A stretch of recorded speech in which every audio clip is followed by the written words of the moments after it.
네, 우리 함께 말씀 보겠습니다. 여러분, 우리가 잘 알고 있는 단어 중에 짝꿍이라는 말 다 아시죠? 짝꿍. 사전상으로는 뜻이 맞거나 매우 친한 사람을 이르는 말입니다. 우리가 잘 알고 있는 짝꿍들이 많이 있습니다. 여러분, 로미오의 짝꿍은 누구예요? 줄리엣이죠. 그리고 흥부하면 누가 생각납니까? 놀부가 생각납니다. 최근 제가 재밌게 본 드라마 우영우를 보면 우영우의 친구 누구 있어요? 동그라미. 안 보셨나 봐요. 네, 저만 봤나 봐요. 저만 드라마 좋아하나 봐요. 근데 동그라미가 있습니다. 그렇게 친구가 있죠.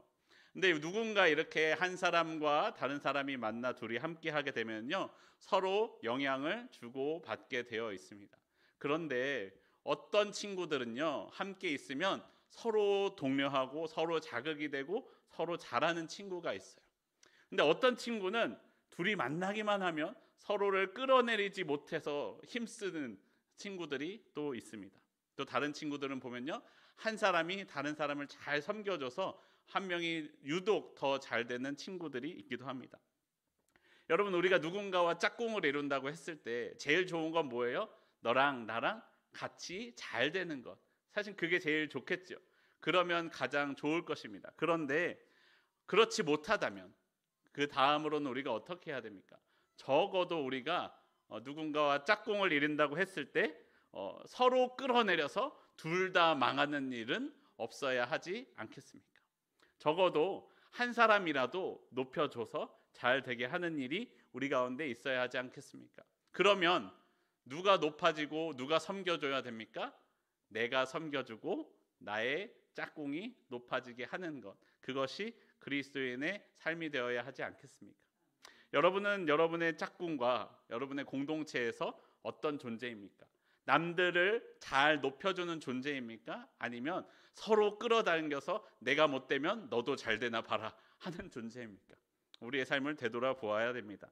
오늘 본문에서는요, 안디옥 교회에서 선교사들이 세워지고 전도 여행을 떠나는 모습이 그려집니다. 이방인을 향한 하나님의 복음 전파, 소위 말하는 바울의 1차 전도 여행이 지금부터 시작됩니다. 그런데 전도 여행이 어디서부터 시작되고 있느냐? 안디옥 교회였다라는 거예요. 왜 하필이면 안디옥 교회였을까요? 여러분, 초대교회는 처음에 생겼던 교회는요, 가장 중심이 되는 교회가 어디였어요? 예루살렘이었습니다. 예루살렘에 있는 교회가 가장 중심이었고, 이때까지도 여전히 가장 크고 가장 사람이 많이 모이고 힘이 있었던 교회는 예루살렘 교회였습니다. 규모나 상징성이나 안디옥 교회에 비할 바가 아니었죠. 그런데 하나님은 예루살렘 교회를 사용하지 않으시고 안디옥 교회를 사용하여서 세계 복음 전파를 시작하십니다. 안디옥 교회가 쓰임 받은 비결, 그것은 바로 섬김의 공동체였기 때문이다라고 말씀드릴 수 있습니다. 안디옥 교회의 섬김을 사용하사 하나님은 하나님의 일을 시작하셨다라는 것입니다. 지난주 이정진 목사님의 말씀을 통하여 보았던 것처럼 헤롯은 베드로를 죽이고자 하였습니다. 하지만 하나님의 은혜로 그 감옥에서 탈출하였습니다. 그 이후로요, 베드로의 행보를 보면 이제 예루살렘에서 떠나 종적을 감추었습니다. 초대교회는 베드로가 이제 없으니 큰 힘을 잃어버린 것 같아 보입니다. 하지만 지도자였던 베드로는 없어졌지만 안 보이지만 초대교회는 여전히 흔들리지 않았습니다. 여전히 하나님의 말씀에 굶주린 사람들이 있었고 여전히 말씀을 배우는 일에 열심이었습니다. 특히 바나바를 선생님으로 모셔왔던 안디옥 교회는 더 많은 사람들을 교사로 세우고 하나님의 말씀을 배웠습니다. 그리고 그곳에서 하나님의 위대한 역사가 시작되는 것입니다. 여러분, 오늘 본문 13장 2절 말씀 함께 다시 한번 보도록 하겠습니다. 사도행전 13장 2절입니다. 함께 한 목소리로 읽겠습니다. 시작. 주를 섬겨 금식할 때에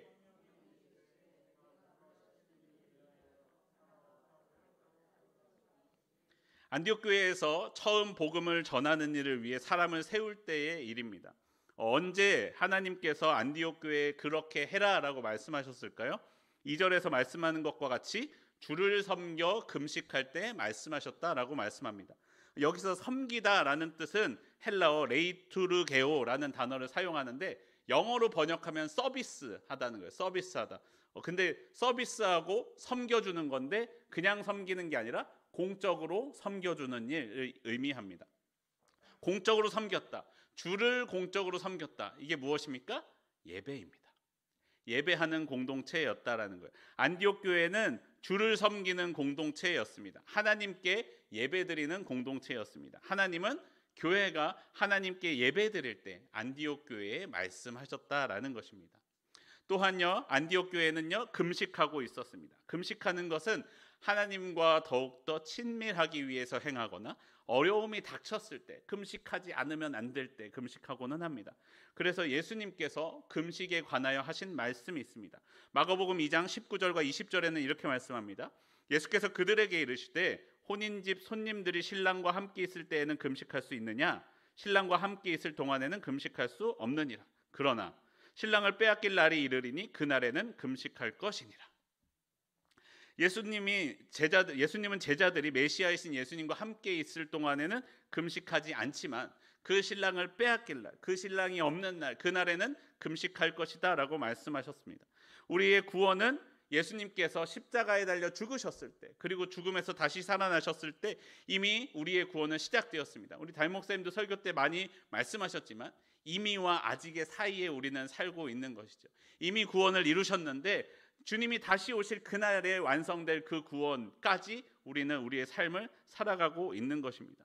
주님이 다시 오실 때 우리가 더 이상 금식하지 않아도 되는 것이죠. 그럼 지금의 우리의 삶은 어떤 삶입니까? 그 다시 오실 그날을 기다리는 삶, 다시 말하면 금식하는 삶이다라는 거예요. 안디옥 교회는요, 그 구원의 완성의 날을 기다리면서 기다리는 마음으로 금식하고 있었다라고 말씀드릴 수 있습니다.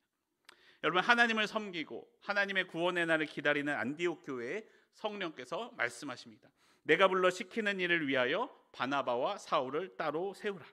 이렇게 세계 선교를 향한 위대한 첫 번째 발걸음, 사도 바울의 첫 번째 전도 여행이 시작되는 것입니다. 여러분, 우리는요, 하나님의 위대한 일을 하기를 원합니다. 여러분, 하나님의 은혜 받고 싶으시죠? 하나님의 능력 받고 싶으시죠? 우리는 그렇게 하나님의 힘과 능력으로 위대한 일을 하기 원합니다. 하나님의 위대한 역사가 나를 통해 나타났으면 좋겠다라는 바람이 우리 가운데 있습니다. 그럼 하나님은 그 위대한 일을, 하나님의 역사를 누구를 통해서 이루시는가? 여러분, 돈이 많은 사람에게 맡기실까요?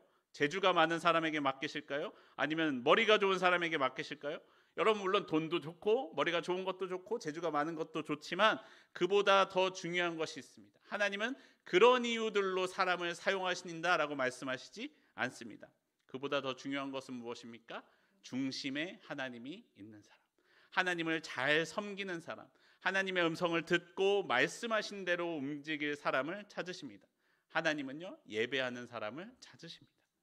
예배 가운데 하나님께 집중하는 그 한 사람을 통하여 하나님의 역사가 일어납니다. 여러분, 그것을 잃어버리면요, 아무리 뛰어난 능력이 있어도, 아무리 돈이 많아도, 아무리 지위가 높아도 다 필요 없다는 것입니다. 여러분, 지금 우리 교회는요, 교회를 건축하고 있죠. 교회 건물을 건축하고 있죠. 그런데 교회의 본질은 무엇입니까? 예배하는 것입니다. 교회에 좋은 건물, 편안한 주차시설, 맛있는 식당밥, 깨끗한 화장실 있으면 좋죠. 얼마나 좋아요? 그러면 있으면 좋아요. 그런데 그 안에 무엇보다도 하나님의 말씀이, 하나님께 드리는 온전한 예배가 있어야 된다라는 것입니다. 하나님을 섬기는, 하나님께 서비스하는, 하나님을 예배하는 일이 우리 가운데 있어야 한다는 것이죠. 여러분, 우리가 다른 곳에 어딘가 가서 예배드릴 교회를 선정한다라고 생각해 보십시오. 새롭게 우리가 다른 곳에 멀리 이사 가서 교회를 정해야 된다라고 할 때 여러분, 무엇을 보고 교회를 결정하시겠습니까? 여기 왔더니 주차하기가 편하네. 나는 이 교회 다녀야 되겠다.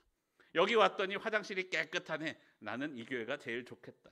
여러분, 화장실을 보고 교회를 다니시겠습니까? 그러면 안 된다라는 것이죠. 그런 부수적인 좋은 것만을 찾아서 교회에 간다면 하나님을 섬기기 위해서 교회에 가는 것이 아니라 내가 섬김을 받기 위해서 교회에 간다면 그곳에서는 하나님의 말씀을 들을 수 없다는 것입니다. 안디옥 교회는요, 섬김이 있는 공동체였습니다. 하나님을 섬깁니다. 무엇보다 내가 섬겨야 할 것은 무엇인지, 하나님을 섬겨야 한다라는 것을 잘 알고 있는 공동체, 하나님을 섬기는 공동체였습니다. 여러분, 우리도요, 우리의 삶의 우선순위를 잘 정해야 돼요. 부수적인 거 있으면 좋아요. 저도 좋아합니다. 그런데 그것보다 더 중요한 것은 그 안에 하나님의 말씀이 있느냐 없느냐는 가장 중요하다. 절대로 놓칠 수 없다라는 것입니다. 여러분, 그런데요, 이 삶의 우선순위가요, 교회를 결정할 때만 중요한 것이 아닙니다. 내 삶에서도 중요하다는 거예요. 내 삶의 모든 자리에서도 이러한 기준으로 결정해야 합니다. 여러분, 내가 회사에서 일을 할 때요, 내가 회사에서 일을 하는 이유는 무엇입니까? 하나님께서 나를 그 자리에 보내셨기 때문입니다. 여러분, 내가 주방에서 밥을 할 때, 내가 주방에서 밥을 하는 이유는 무엇입니까? 하나님이 나를 그 자리에 세우셨기 때문입니다. 여러분, 내가 상사의 눈치만 보고 상사가 나에게 일을 시키니까 이걸 하는 거지 라고 생각한다면, 여러분, 상사가 없으면 일을 해요, 안 해요? 안 해도 돼요. 왜? 내가 눈치 봐야 될 상사가 없으니까. 그런데 여러분, 그리스도인은요, 내가 왜 그 자리에서 그 일을 합니까? 하나님이 나를 거기에 보내셨기 때문에 그 일을 합니다. 그럼 상사가 보지 않으면 일을 해도 돼요, 안 해야 돼요? 해야 돼요. 왜요? 하나님은 여전히 우리를 보고 계시기 때문입니다. 상사가 보든지 보지 않든지 우리는 늘 열심히 최선을 다해서 일해야 됩니다. 하나님이 우리를 보고 계시기 때문입니다. 여러분, 겨자씨라는 책에 나온 이야기입니다. 김천에 가시면요, 한 설렁탕 집이 있다고 합니다. 그 집 주인의 목표는 이렇습니다. 예수님이 드셔도 만족해 하실 만한 설렁탕을 끓이자. 그래서 그 주인은 항상 설렁탕을 끓이기 위해서 최고의 재료를 사용했습니다. 뼈와 고기는 물론이고요, 양념과 무도 배추도 가장 좋은 것만을 사용했다라고 합니다. 그런데 그러던 어느 날이었어요. 어느 날 국물을 내고 있는데 그날따라 국물이 뽀얗게 우러나는 게 아니라 누리끼리 하더라는 거예요. 그래서 이거 새로 끓이려면 24시간은 끓여야 되는데 이게 왜 이럴까? 깜짝 놀라서 뼈를 대주는 사람에게 전화를 걸었습니다. 그러자 그 뼈를 대주는 사람이 이렇게 이야기합니다. 아이고, 사장님, 죄송합니다. 다른 집으로 가야 될 게 잘못 갔어요. 최고의 것이 그 가게에 갔어야 되는데 다른 가게로 갈 게 잘못 갔습니다. 정말로 죄송합니다. 그리고 그 주인이 이렇게 이야기합니다. 사장님, 오늘만 크림을 좀 타시지요. 네, 크림을 타면 국물이, 저는 잘 모르겠는데 크림을 타면 국물이 뽀얗게 되나 봅니다. 그리고 그 설렁탕집 주인도 그것을 익히 들어서 알고 있었습니다. 여러분, 설렁탕집 주인이 어떻게 했을까요? 그 이야기를 들었지만 그는 그렇게 할 수 없었습니다. 왜요? 예수님이 드셔도 만족해 하실 만한 설렁탕을 끓여야 했기 때문에 그 주인은 가게 문을 닫고 이렇게 써붙였습니다. 오늘은 설렁탕 재료가 좋지 못해 쉽니다. 이 주인은 손님을 섬기는 게 아니라 누구를 섬기는 거예요?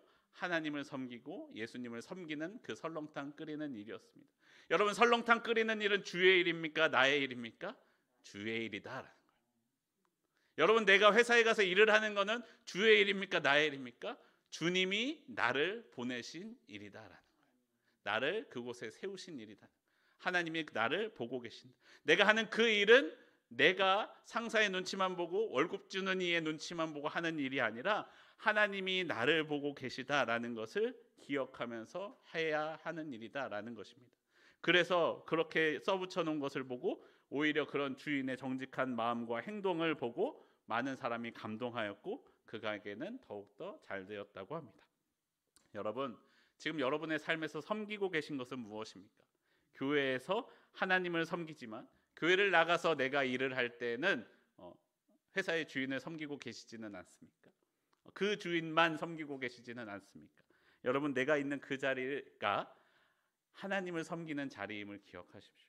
나의 삶의 우선순위가 교회에서 신앙생활을 결정할 때뿐만 아니라 내가 사회에서 일하는 그곳에서도 그 위에 하나님이 계시다는 것을 늘 기억해야 됩니다. 여러분, 그것은요, 내가 사원으로서 일할 때뿐만 아니라 사장이 되어서도요, 내가 사장이니까 내 회사는 내 마음대로 해야지 해서 됩니까? 안 됩니까? 내가 사장이지만 내 위에 예수님 회장님이 계십니다. 그것을 기억하며 내 회사를 꾸려 나가야 하는 것이죠. 내게 주어진 그 하나님의 사명이 있습니다. 하나님께서는 나에게 맡기신 그 일을 통해 나에게 행하고자 하시는 일이 있습니다. 내가 그 자리에서 하나님을 잘 섬길 때 하나님은 내게 다른 일도 맡기신다라고 우리에게 말씀하는 것입니다. 여러분, 저와 여러분의 삶이 하나님을 잘 섬기는 삶이 되기를 바랍니다. 이방인을 향한 복음 전파가 왜 예루살렘 교회가 아닌 안디옥 교회에서 시작되었을까? 그 두 번째 답을 본문 1절에서 찾을 수 있습니다.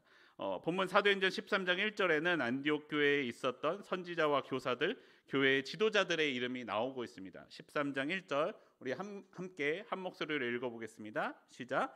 안디옥 교회에 선지자들과 교사들이 있으니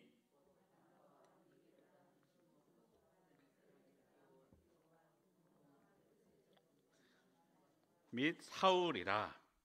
먼저 나오는 이름이 무엇입니까? 바나바이죠. 바나바. 우리가 잘 알고 있는 그 바나바입니다. 11장 사도행전 11장에 나온 설명을 따르면요, 바나바는요 착하고 성령과 믿음이 충만한 사람이었습니다. 예루살렘 교회에서는요 그런 바나바였기 때문에 그 바나바를 안디옥 교회에 파송해서 그 안디옥 교회는 더욱더 부흥하게 되었습니다. 그런데 그 바나바 뒤에 이어서 나오는 사람들의 이름을 보면요, 그 사람들은요 오늘의 본문을 제외하고 다른 곳에서 그 이름들을 찾기가 어렵습니다. 그런데 그들을 설명하고 있는 이야기들은 우리의 시선을 끌게 됩니다. 여러분, 먼저 첫 번째로 바나바에 이어 나오는 두 번째 이름이 바로 니게르라고 하는 시므온입니다. 니게르라는 단어는요 라틴어로 검은이라는 뜻입니다. 검다라는 뜻이에요. 우리가 영어로 흑인을 낮추어 부를 때 니그로라고 하잖아요. 이거 진짜 흑인에게 쓰시면 안 됩니다. 흑인을 낮추어 부를 때 니그로라고 하잖아요. 이게 이 니게르라는 단어에서 나왔다고 합니다. 그러니까 아마 볼 때 시므온은 피부가 검었을 것이죠. 검은 얼굴을 하고 있었을 것으로 생각됩니다. 그래서 그는 아프리카 북쪽, 현재 리비아 지역, 애굽에서 이집트에서 더 서쪽으로 있는 그 구레네 지역 사람으로 추정하고 있습니다. 또 이어서 나오는 루기오도 구레네 사람이었습니다. 네 번째로 나오는 분봉왕 헤롯의 젖동생 마나엔이라고 네 번째 사람을 이야기합니다. 젖동생이라는 뜻은요 어린 시절 함께 양육받은, 함께 자란 사이를 의미합니다. 세례 요한을 죽이고 예수님을 재판했던 헤롯과 어린 시절을 함께 보냈던 사람이었습니다. 그리고 마지막으로 나오는 것은 사울이죠. 예수님 믿는 사람들을 죽이기 위해 먼 길 떠나는 것을 마다하지 않았던, 그리고 이제 바울이 될 그 사울이 안디옥 교회의 선지자들 그리고 교사들이었다라고 말씀합니다. 목사님, 이게 왜 이상합니까? 여러분, 이게 왜 이상한 일이냐면요, 이 안디옥 교회가 있었던 안디옥이라는 도시는요 헬라 문화권, 그러니까 로마 제국에서 손에 꼽히는 도시였다는 거예요. 규모로는요 로마와 알렉산드리아 다음 가는, 적어도 넘버 3는 되는 도시였어요. 아주 대도시였던 거죠. 그리고 문화적으로는요 오히려 로마보다도 앞서 있다라고 이야기될 정도로 문화적으로는 더 우수하다고 이야기되는 도시였습니다. 그래서 이 안디옥이라는 도시의 별명이 뭐냐면 동방의 여왕이라는 도시예요. 동방의 여왕. 근데 그런 아주 문화적으로 경제적으로 우수한 그곳에서 저런 사람들을 교사로 세우고 있다는 거예요. 저런 사람들 누구였어요? 저 시골, 알렉산드리아나 로마나 안디옥에 비하면 저 시골에 있었던 이름 알지 못하는 그 한 사람을 불러서 선지자로 교사로 세우고 있다는 거예요. 여러분, 초대교회에서요 교사는요 그냥 평범한 선생님이 아니었습니다. 후에 사도 바울을 보시면요, 사도 바울도 자신이 사도이자 전도자임을 기억하고 있었지만 동시에 그가 바라고 있었던 것은 교사로 세워지기를 소원하고 있었습니다. 그것이 그만큼 그에게 중요한 직분이었다는 거죠. 하나님의 말씀을 가르치는 것은 매우 중요한 사역이었습니다. 디모데후서 1장 11절을 보면 이렇게 말씀합니다. 내가 이 복음을 위하여 선포자와 사도와 교사로 세우심을 입었노라. 사도 바울은 끝까지 자신이 교사라는 것을 놓치고 싶지 않았어요. 중요한 직분이니까 그렇죠. 그런데 안디옥과 같이 경제적으로 문화적으로 우수한 곳에 살고 있던 사람이라고 생각해 보세요. 여러분, 누가 선생님으로 왔으면 좋겠습니까? 여러분, 굳이 낮춰서 하는 표현은 아니지만 대학 졸업한 사람이 고등학교밖에 나오지 않은 사람에게 배우고 싶어 하겠어요? 아니고 싶어 하는 것이 사람의 마음일 것이에요. 중요한 교사를 세울 때 어떤 사람을 세우겠습니까? 자신보다 더 높은 수준의 교육을 받은 사람, 더 좋은 학교를 나온 사람, 더 경제적으로 문화적으로 더 잘 배운 사람을 세우기를 원하지 않겠습니까? 신앙의 중심인 예루살렘에서 교육을 받고 파송받은 예루살렘 교회에서 파송받은 사람만 우리의 교사로 오십시오 해도 이상하지 않을 것 같습니다. 예수님과 동행하며 예수님의 말씀을 한 번이라도 들어본 사람만 오십시오 라고 해도 이상하지 않았을 것 같아요. 그런데 안디옥 교회는요, 안디옥에 비해 저기 시골 같은 구레네 출신 사람이나 신앙적으로 엘리트가 아니라 예수님을 핍박하던 사람들을 자신들의 선지자요 교사로 세웁니다. 교회는요, 안디옥 교회는 그 사람의 출신 성분이나 그 사람의 배경이 중요하지 않았어요. 그를 누가 보내셨어요? 하나님이 그를 보내셨기 때문에 내가 그 사람을 평가하는 것이 아니라 보내신 하나님 때문에 그들을 교사로 선지자로 세웠다라는 것입니다.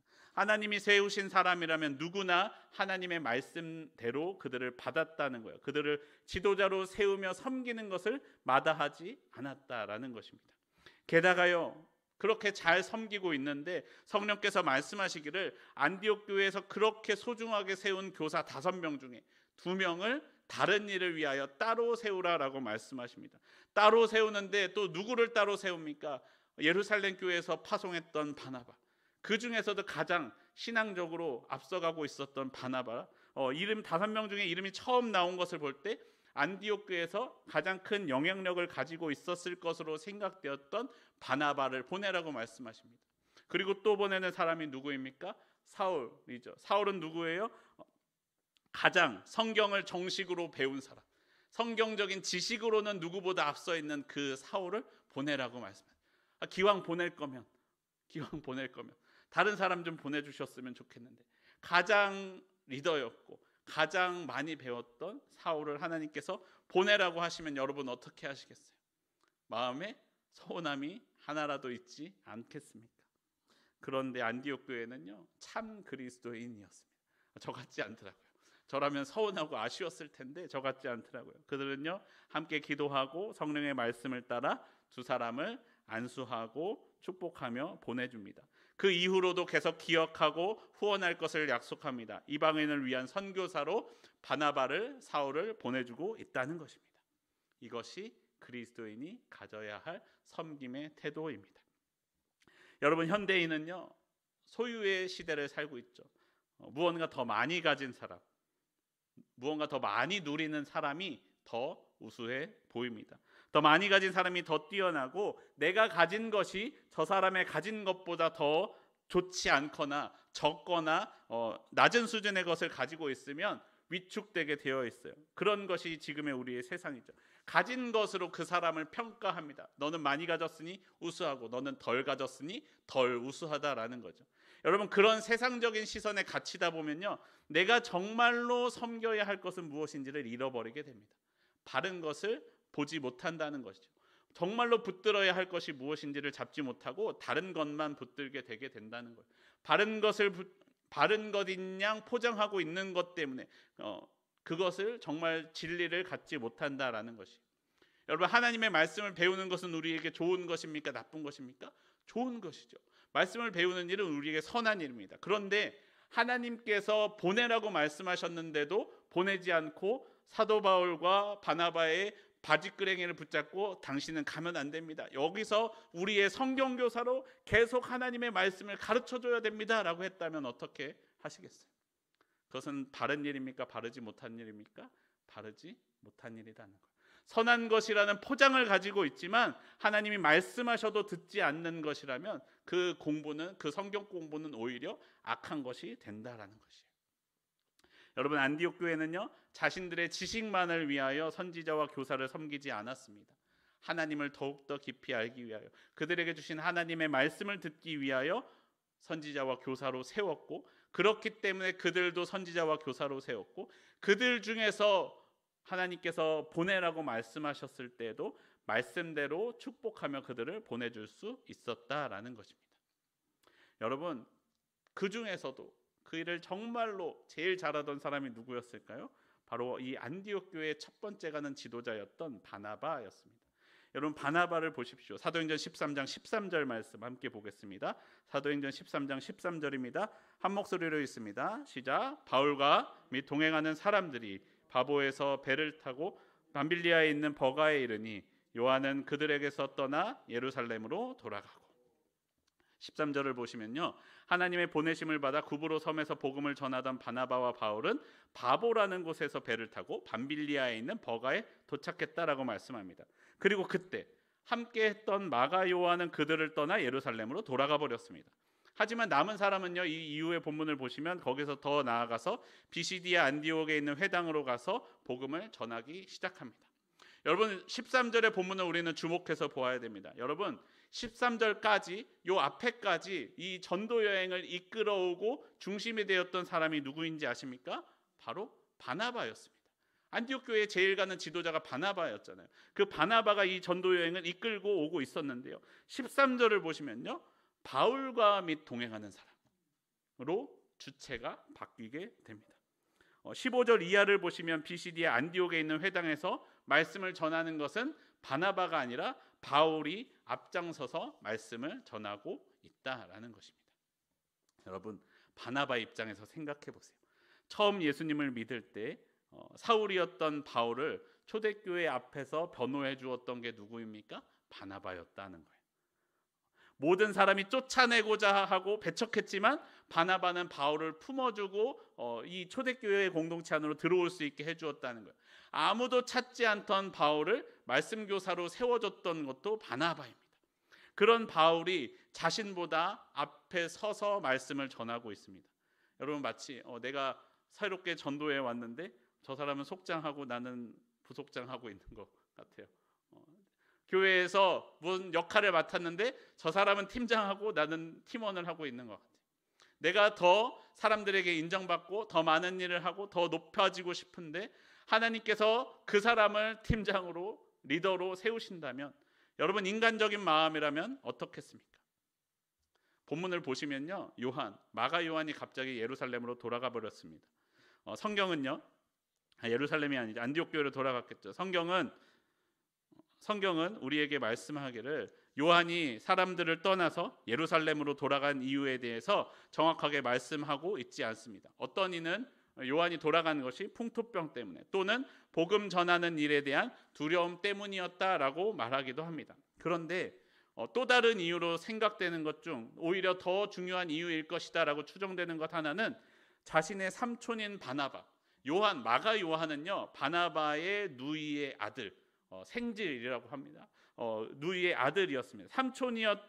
삼촌이 주체였던 전도 여행에서 주도권이 누구에게 넘어갔습니까? 바울에게 넘어가니까 인간적인 아쉬움이 있는 거예요. 그래서 자신이 내가 자꾸 우리 삼촌 배척하면 나 예루살렘으로 돌아가 버릴 거예요. 왜냐하면 마가 요한이 아마 중요한 역할을 맡고 있었던 것 같아요. 그럼 중요한 역할을 맡고 있는 마가 요한이 돌아가면 곤란해지니까 가지 못하도록 다시 삼촌을 리더로 세워주지 않을까 생각했을 것으로 보입니다. 어디까지나 추정이지만, 그래서 실제로 마가 요한이 돌아가 버린 이후에 전도 여행이 무척이나 힘들었어요. 그래서 이후에 바나바가 다시 우리 마가 요한도 데리고 전도 여행을 갑시다라고 이야기했을 때 사도 바울이 절대로 마가 요한과는 함께 갈 수 없습니다라고 해서 바나바와 다툼이 일어나고 사도 바울과 바나바는 각자 따로의 이 전도 여행을 떠나게 되죠. 이 둘이 갈라지게 되는 이유가 되기도 합니다. 여러분, 근데요, 사람이라면요, 당연히 마가 요한 같지 않겠습니까? 사람이라면 당연히 아쉬운 마음이 들지 않겠습니까?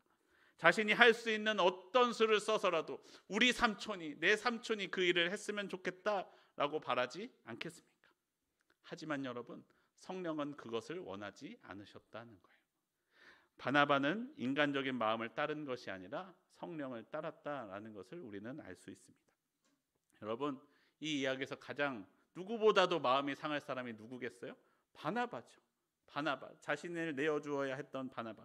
이 바나바가 정말로 하나님의 일을 하고자 하는 열심이 있었던 그 바나바가 자신보다 앞장서서 다른 사람이 하나님의 일을 감당하고 있을 때 얼마나 안타까움과 아쉬움이 있었겠습니까?